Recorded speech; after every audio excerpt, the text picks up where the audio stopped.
It's Thursday morning in the fabulous Florida Keys. I'm Gary McAdams with eXp Realty. It seems you can't turn on any television channel without looking at Hurricane Helene coming through when they're telling you how it's going to destroy the Keys and it's going to blow Florida off the map and everything else. I can tell you firsthand, I was just outside in my driveway at 7 a.m. this morning for at least a half hour. There's some wind, there's a little bit of rain. The sun's already trying to come out, and it's only 8:10 a.m. We did not have much of a storm at all. It was just like a normal, typical summer windy rainstorm, except it lasted longer than normal. I actually took a video in my driveway. The video I'm about to show right now was taken from my driveway in Key West today, Thursday, September 26th, at about 7:15 a.m. Here it is.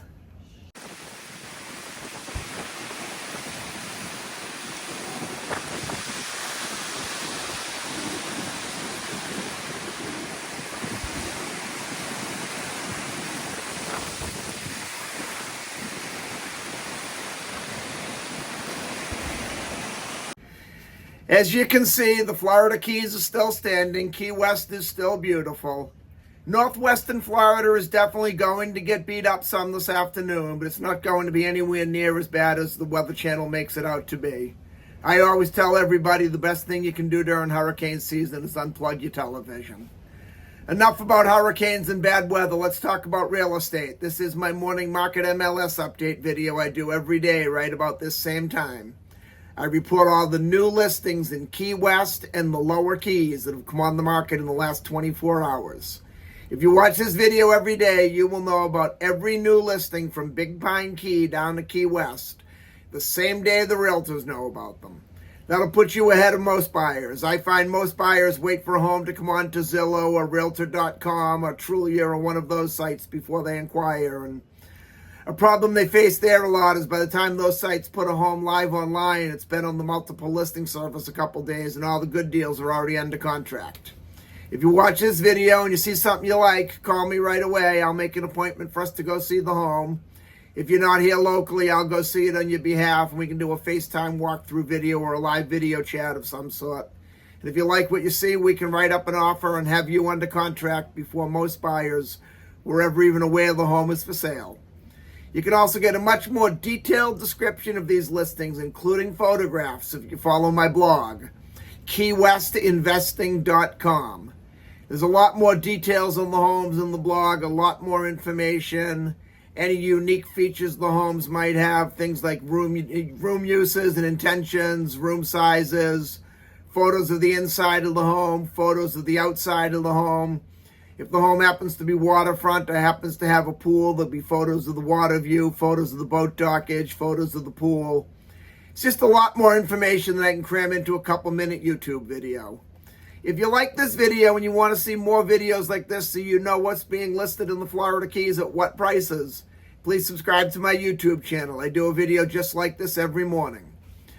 We have 4 new homes to go over today, but before I tell you about the homes, the state of Florida has to put their nose in and make me cover the legal boring stuff. The information I'm about to give you comes directly from the Florida Keys Multiple Listing Service. I'm not accepting any responsibility for any of these listings.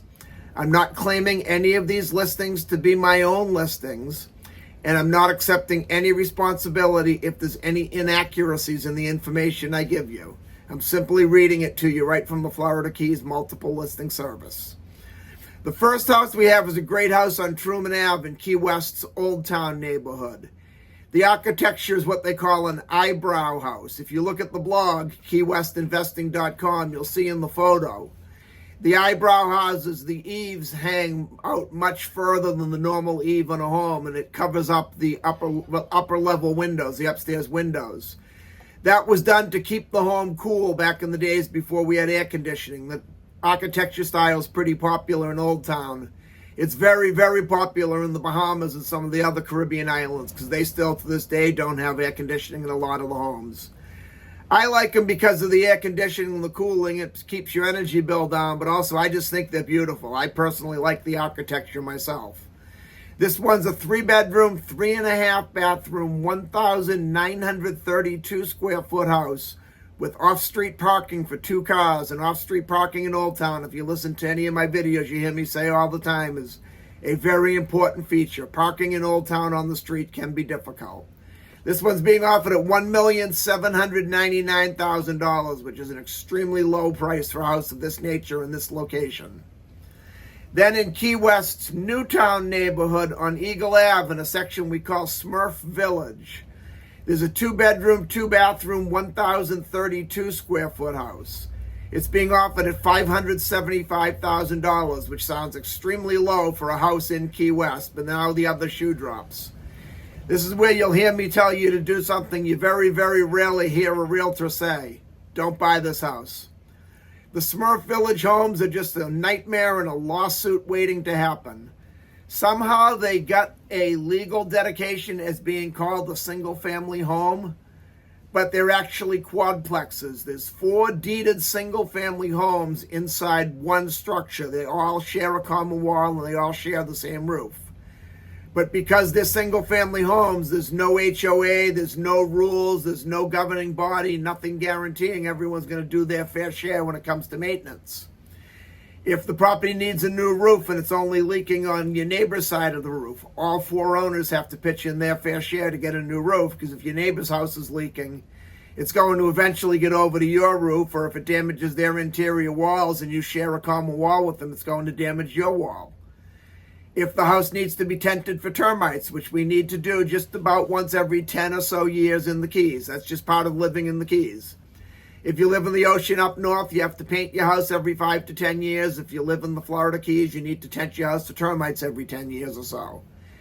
If you have good neighbors, they all pitch in and split the tenting 4 ways. But if you have bad neighbors and they decide not to pitch in their share, you're stuck paying for the tenting of the entire building, which will be pretty costly, and there's really nothing you can do about it. Cases like these have gone to court, and the person who sues always loses because there is no governing body and there are no rules for the court to enforce.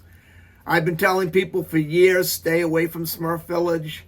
I have sold a couple there, and I feel so strongly about stay away from there. I've made the buyer sign an addendum to the contract saying that they are moving forward with this purchase against realtor advice. It's just a nightmare waiting to happen. So $575,000 for a house in Key West may sound great until you look at the particulars, and then you realize it's not all that great that it seems to be. Then we go up to Cudjoe Key. The next 2 listings are in this area called Venture Out on Cudjoe Key.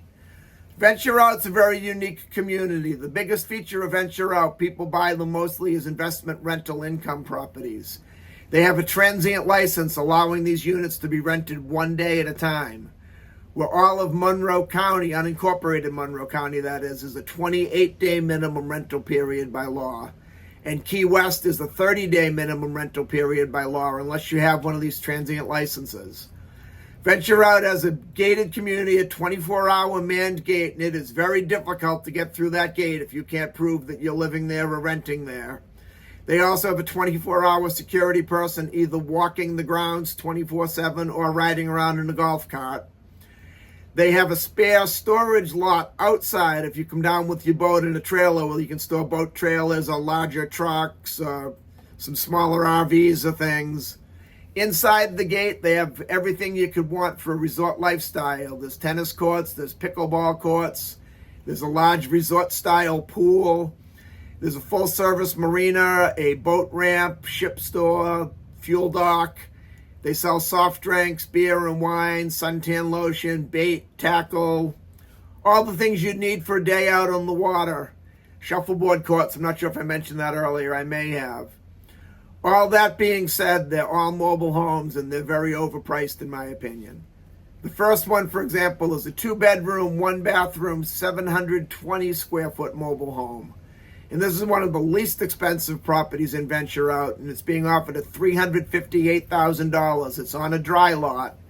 Then you have to add in that you have roughly $1,000 a month HOA fee in Venture Out. Actually, I think it's about $700. I'll have to look it up, or if you look at the blog, keywestinvesting.com, it's billed quarterly, and it's one. So if you just take the quarterly figure and divide it by 3, you'll know your monthly figure.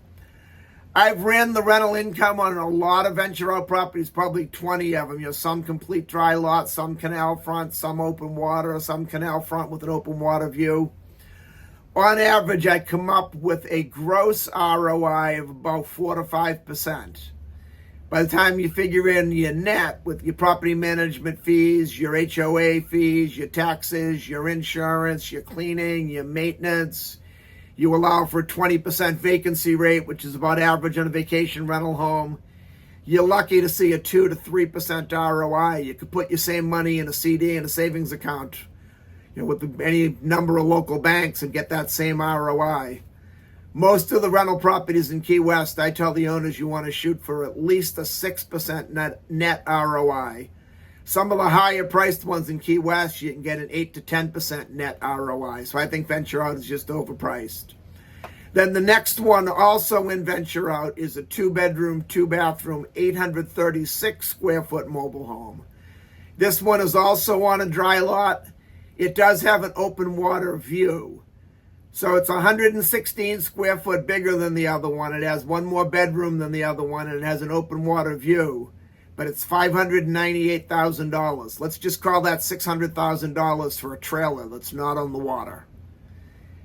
To me, that's just a foolish investment. But some people absolutely love venture out. There's a lot of people that own a dozen or more units in there, and they do great with them. And there's some people that very much don't like venture out. I don't think after my past comments I need to tell you I'm on the end that doesn't care for venture out. I just don't see the money being made there. It's not all it's cracked out to be, in my opinion. That's all we have for today. If you want to see any of these homes or any home anywhere in the Florida Keys, give me a call at 305-731-0501. And don't forget my blog, keywestinvesting.com.